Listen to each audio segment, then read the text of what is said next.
ঈদের চাঁদ ওঠার পর থেকে প্রথম আমল হলো ফিতরা দেওয়া।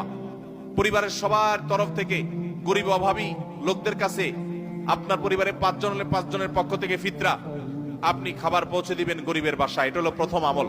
দ্বিতীয় হলো ঈদের চাঁদ দেখা গেছে তাকবীর শুরু করবেন, আল্লাহু আকবার আল্লাহু আকবার, লা ইলাহা ইল্লাল্লাহ আল্লাহু আকবার আল্লাহু আকবার ওয়ালিল্লাহিল হামদ। বেশি বেশি করে পড়তে থাকবেন। এটা পুরুষ হোক নারী হোক সবাই, পুরুষ একটু জোরে জোরে, মহিলা একটু আস্তে আস্তে।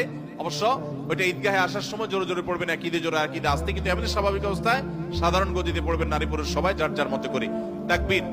এবং বিশেষ করে এই তাকবীর এটা জিলহজের প্রথম দশকে পুরো দশক ধরেই পড়তে হয়। যাই হোক, এই ঈদের চাঁদ ওঠার পর থেকে ঈদের নামাজ পড়তে তাকবীর আমরা শেষ করে পড়তে থাকবো। তৃতীয়ত হলো মেসওয়াক করবেন। 4 নম্বর হলো গোসল করবেন ঈদের দিন উপলক্ষে। 5 নম্বর হলো সুন্দর পোশাক পরবেন, যা আছে এর মধ্যে সুন্দর, নতুন হওয়া জরুরি না। 6 নম্বর হলো সুগন্ধি ব্যবহার করবেন। 7 নম্বর হলো